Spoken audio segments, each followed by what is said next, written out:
Putra Perdana dengan NIM 2300577. Assalamualaikum warahmatullahi wabarakatuh.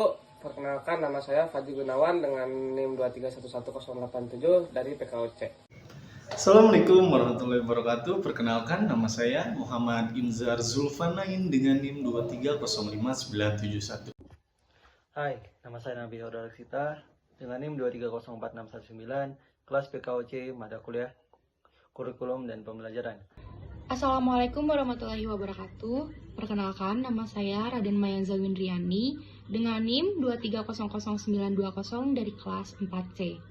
Assalamualaikum warahmatullahi wabarakatuh. Perkenalkan, nama saya Wildan dengan NIM 231003. Di sini saya bersama teman-teman saya akan menjelaskan tentang materi komponen kurikulum.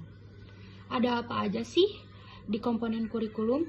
Yang pertama, ada indikator capaian pembelajaran, di mana di dalam indikator capaian pembelajaran ini, yang pertama ada menjelaskan komponen-komponen kurikulum, yang kedua ada merumuskan deskripsi komponen kurikulum, dan yang ketiga ada mengkerangkakan hubungan antar komponen. Untuk yang selanjutnya yaitu ada pokok materi, di mana di dalam pokok materi ini terdapat 3 bagian. Yang pertama ada komponen kurikulum, dan yang kedua ada hubungan antar komponen, dan yang terakhir atau yang ketiga ada fungsi dan peran kurikulum. Untuk yang selanjutnya yaitu ada pengantar. Di sini saya akan sedikit menjelaskan apa itu kurikulum. Kurikulum merupakan suatu sistem yang memiliki komponen-komponen tertentu. Sebagai suatu sistem, setiap komponen juga harus saling berkaitan satu sama lain. Kurikulum memiliki tujuan yang satu dan memiliki komponen-komponen yang saling berkaitan satu dengan yang lainnya seperti sistem.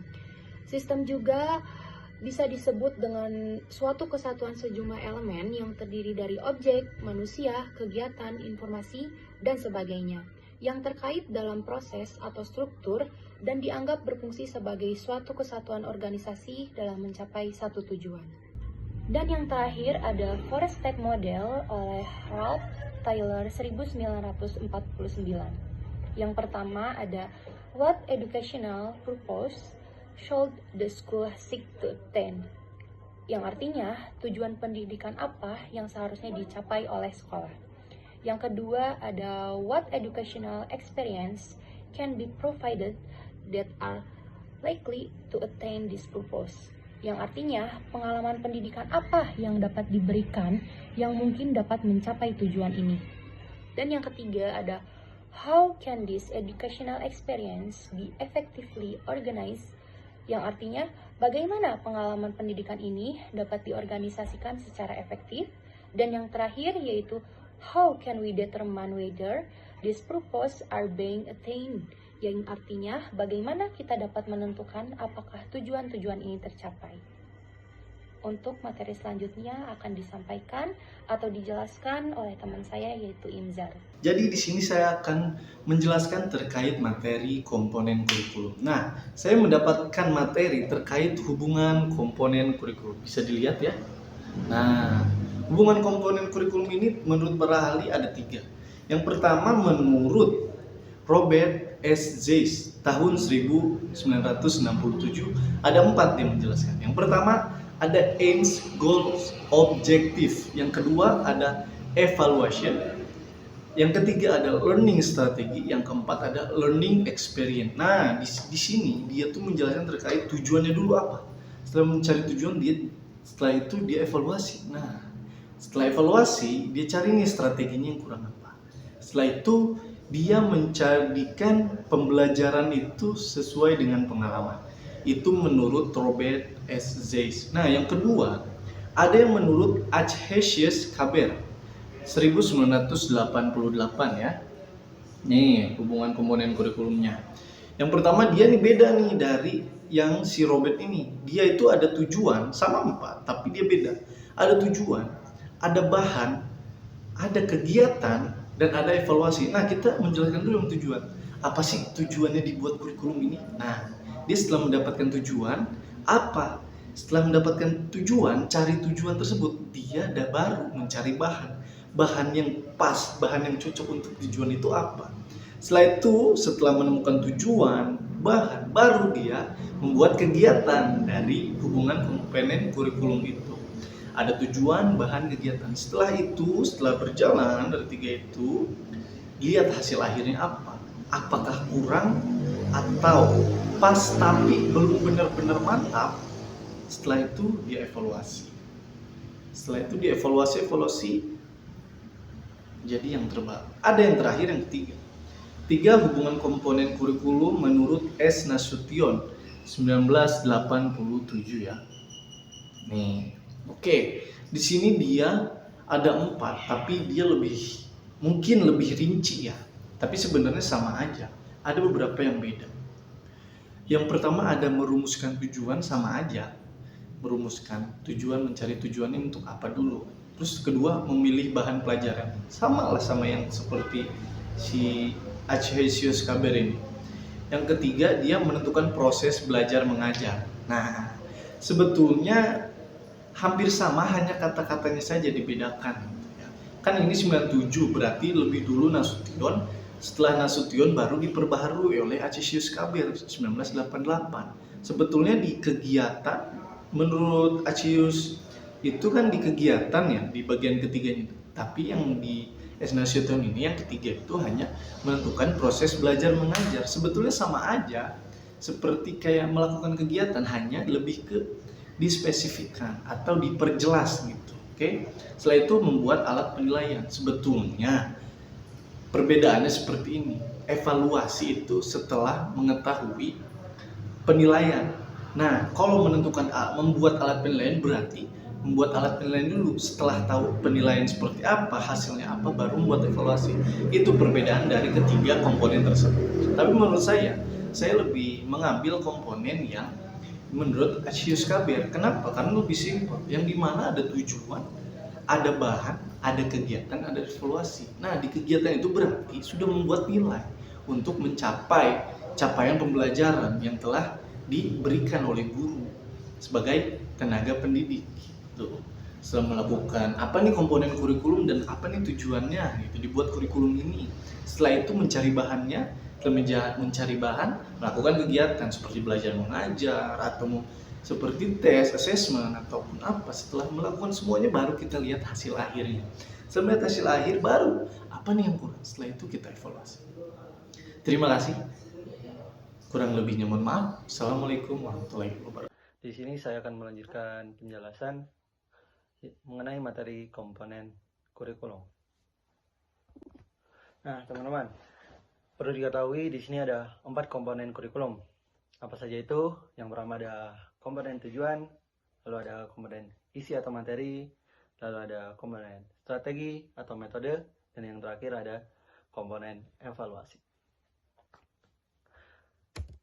Yang pertama, komponen tujuan, yaitu sasaran yang ingin dicapai dari proses pendidikan itu sendiri. Tujuan ini merujuk pada standar kompetensi lulusan sesuai dengan Permendikbud nomor 20 tahun 2016. Yang kedua, ada isi atau materi. Komponen ini berkaitan dengan apa saja yang dipelajari oleh peserta didik dan diatur dalam Permendikbud nomor 21 tahun 2016. Yang ketiga, strategi atau metode pembelajaran, yaitu bagaimana proses belajar mengajar dilaksanakan. Hal ini dijelaskan dalam Permendikbud nomor 22 tahun 2016. Dan yang terakhir atau yang keempat, yaitu komponen evaluasi yang merupakan standar penilaian keberhasilan pembelajaran, diatur dalam Permendikbud nomor 23 tahun 2016. Nah, lalu ada juga yang namanya komponen tujuan. Dalam kurikulum, tujuan juga punya hierarki. Yang paling atas adalah hierarki aims, yaitu tujuan umum pendidikan. Ini adalah tujuan besar pendidikan nasional. Misalnya, membentuk peserta didik yang beriman, berakhlak mulia, cakap, dan bertanggung jawab sebagai warga negara. Lalu, hierarki yang kedua, yaitu ada goals. Yang pertama ada tujuan institusional. Ini adalah tujuan yang ditetapkan oleh satuan pendidikan. Misalnya, menjadi sekolah berbasis teknologi dan berwawasan lingkungan. Masih dengan hierarki yang sama, ada yang namanya tujuan kurikuler. Merupakan tujuan yang ingin dicapai dalam suatu mata pelajaran. Contohnya di pelajaran matematika, siswa dapat memahami konsep persamaan linear satu variabel. Lalu hierarki yang ketiga yaitu ada hierarki objektif. Di sini masuk dalam tujuan instruksional, yaitu tujuan yang paling spesifik dalam proses pembelajaran. Misalnya, melalui soal latihan, siswa dapat menyelesaikan 5 soal persamaan linear dengan benar. Ada juga nih yang namanya tujuan pendidikan nasional. Tujuan pendidikan nasional tertera dalam Undang-Undang Nomor 20 Tahun 2003 tentang Sistem Pendidikan Nasional yang berbunyi, pendidikan nasional berfungsi mengembangkan kemampuan dan membentuk watak serta peradaban bangsa yang bermartabat dalam rangka mencerdaskan kehidupan bangsa. Nah, ada macam-macam tujuannya. Yang pertama, beriman dan berwakil kepada Tuhan Yang Maha Esa, berakhlak mulia, sehat, berilmu, cakap, kreatif, mandiri, serta bisa menjadi warga negara yang demokratis serta bertanggung jawab. Sekian, terima kasih. Di sini saya akan menjelaskan sedikit tentang tujuan institusional, tujuan kurikuler, serta tujuan pendidikan. Nah, saya akan menjelaskan tentang tujuan institusional terlebih dahulu. Tujuan lembaga atau tujuan satuan pendidikan, atau juga bisa disebut standar kompetensi lulusan, yaitu SKL. SKL adalah tujuan yang harus dicapai oleh setiap lembaga pendidikan. Tujuan institusional sebagai kualifikasi yang harus dimiliki oleh setiap siswa setelah mereka menempuh atau dapat menyelesaikan program di suatu lembaga pendidikan tertentu. Contoh, mengembangkan kemampuan membaca, menulis, berhitung, itu pada sekolah dasar. Ada juga mengembangkan kemampuan akademik dalam bidang matematika, bahasa, dan ilmu pengetahuan, itu pada tahap di sekolah menengah. Lalu mengembangkan kemampuan profesional dalam bidang tertentu, itu terdapat pada sekolah perguruan tinggi. Nah, bagaimana sih cara penerapannya? Di sini juga ada cara penerapannya, yaitu mengembangkan program yang spesifik dan terstruktur, serta menyediakan sumber daya yang memadai. Lalu di sini ada sumbernya, yaitu Undang-Undang Nomor 20 Tahun 2003 tentang Sistem Pendidikan Nasional Indonesia. Baik, di sini ada tujuan kurikuler. Tujuan kurikuler adalah tujuan yang harus dicapai oleh setiap bidang studi atau mata pelajaran. Tujuan kurikuler dapat didefinisikan sebagai kualifikasi yang harus dimiliki anak didik setelah menyelesaikan suatu bidang studi tertentu dalam suatu lembaga pendidikan. Nah, tujuan kurikuler juga harus dapat mendukung dan diarahkan untuk mencapai tujuan institusional. Nah, sini tujuan kurikuler juga dapat mengembangkan kemampuan kognitif, afektif, dan psikomotor. Nah, contoh pada kemampuan kognitif yaitu mengembangkan kemampuan berpikir kritis dan berpikir cepat pada bidang matematika. Lalu ada juga kemampuan afektif, yaitu mengembangkan kemampuan empati dalam bidang sosial. Lalu ada pengembangan psikomotor, yaitu mengembangkan kemampuan fisik dalam bidang olahraga, seperti keaktifannya dan kekreatifannya. Lalu cara penerapannya, di sini ada untuk kognitif, yaitu menggunakan metode pembelajaran yang afektif dan juga interaktif. Lalu ada mengembangkan kemampuan afektif, yaitu melakukan seperti adanya diskusi atau proyek. Lalu pada pengembangan psikomotor, yaitu menggunakan metode pembelajaran aktif dan interaktif seperti olahraga dan kegiatan ekstrakurikuler. Baik, kita lanjut ke pemateri terakhir, yaitu tujuan pembelajaran. Sebelumnya mohon maaf ada keliruan di awal, yaitu tujuan pendidikan, tapi yang benar adalah tujuan pembelajaran. Baik, sekarang kita jelaskan tentang tujuan pembelajaran atau indikator. Merupakan bagian dan tujuan kurikulum, yaitu kemampuan yang harus dimiliki oleh setiap peserta didik setelah mereka mempelajari bahasan tertentu dalam bidang situasi studi tertentu dalam satu kali pertemuan.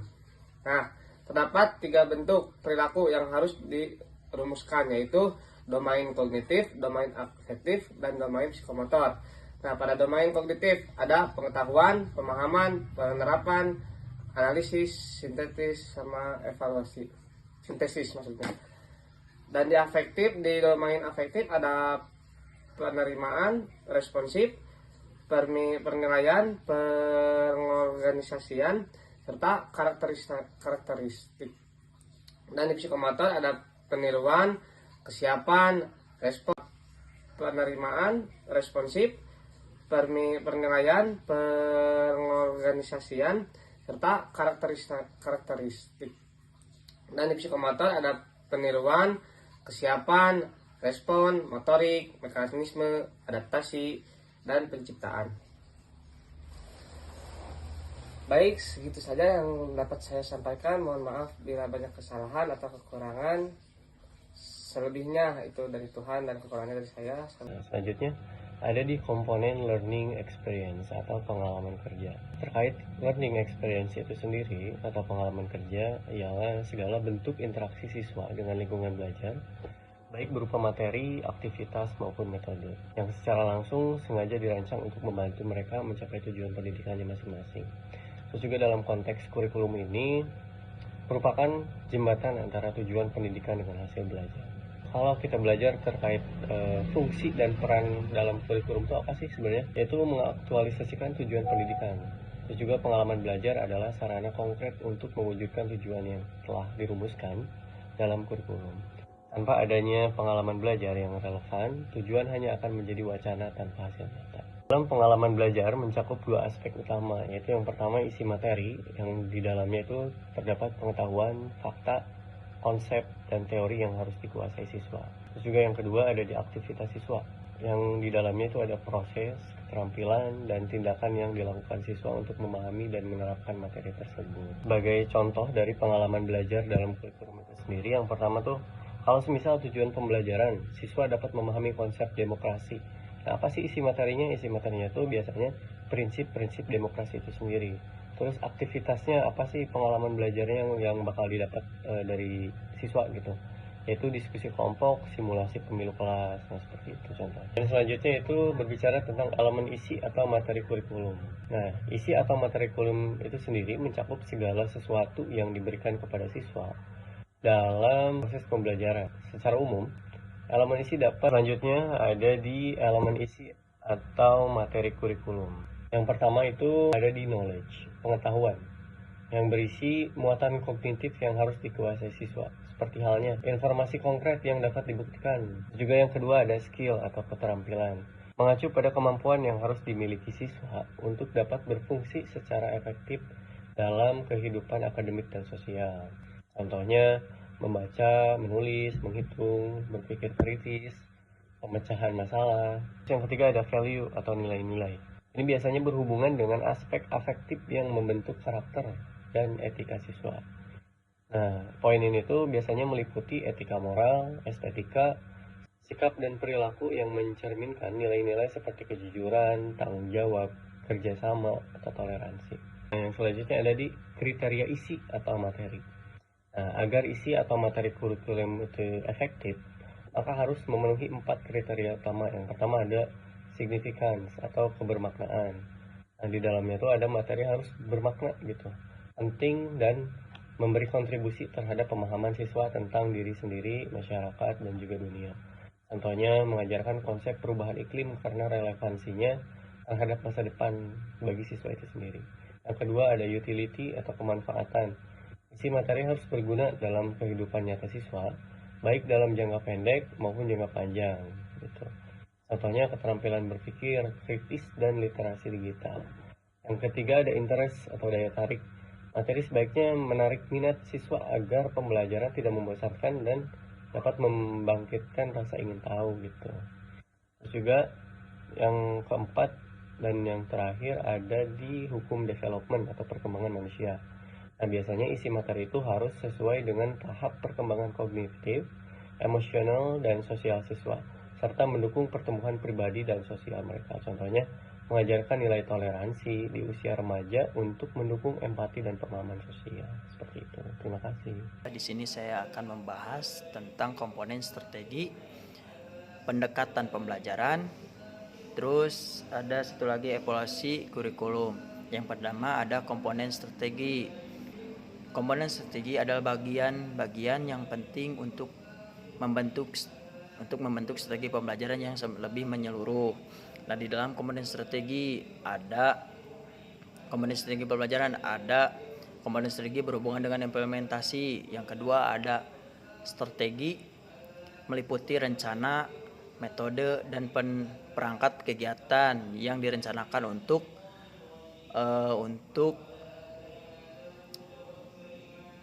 mencapai tujuan tertentu. Yang ketiga ada rangkaian kegiatan yang termasuk penggunaan metode dan memanfaatkan berbagai sumber daya dalam pembelajaran. Yang ketiga, strategi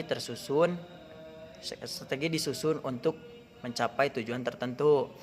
Yang pertama, kenapa komponen strategi itu harus berhubungan dengan implementasi? Karena untuk mewujudkan si kurikulum itu dalam proses belajar yang nyata. Terus yang kedua ada strategi. Strategi adalah langkah-langkah untuk mencapai tujuan tertentu, proses belajar yang harus dicapai supaya bisa diwujudkan. Terus yang ketiga ada rangkaian kegiatan. Rangkaian kegiatan itu adalah langkah-langkah dalam pembelajaran, seperti guru menyapa murid. Nah, dan murid menyapa balik kepada guru. Sebelum murid ke materi inti, guru harus memberikan game supaya tidak bosan. Nah, itu rangkaian kegiatan. Lebih kecilnya terus strategi yang tersusun untuk mencapai tujuan tertentu itu seperti tadi jelaskan. Strategi itu adalah untuk mewujudkan apa yang tertulis di kurikulum untuk proses belajar yang nyata. Nah, kalau di sini strategi disusun untuk mencapai tujuan tertentu itu untuk tertentu. Si strategi itu disusun tidak asal-asalan, dengan jelas disusunnya. Terus yang kedua ada strategi pendekatan pembelajaran. Yang kedua ada model pembelajaran, ada metode pembelajaran, ada teknik mengajar, taktik mengajar, terus ada strategi pembelajaran. Terusnya ada teacher centered, student centered. Terusnya ada explorative approach dan holistic approach. Nah, terus yang ketiga ada evaluasi kurikulum. Evaluasi kurikulum itu melalui kita menggunakan evaluasi itu supaya kita bisa menilai dan arti kurikulum itu, sehingga kita bisa mempertimbangkan apakah kurikulum itu bisa dipakai lagi atau tidak. Nah, terus yang selanjutnya evaluasi itu untuk menilai suatu efektivitas kurikulum. Terus yang selanjutnya evaluasi itu bisa mempertimbangkan apa yang sudah kita ajarkan, apakah efektif atau tidaknya itu kita dimasukkan di evaluasi. Nanti kita pertimbangkan dan terus kita ubah lagi. Apa kalau tidak bisa dipakai lagi, berarti harus kita ubah ke yang baru. Nah, gitu. Dan di situ juga ada evaluasi kurikulum itu termasuk ke ide perencanaan dan lain-lain lah. Ada mikro dan makro juga. Terima kasih. Wassalamualaikum warahmatullahi wabarakatuh. Sekian.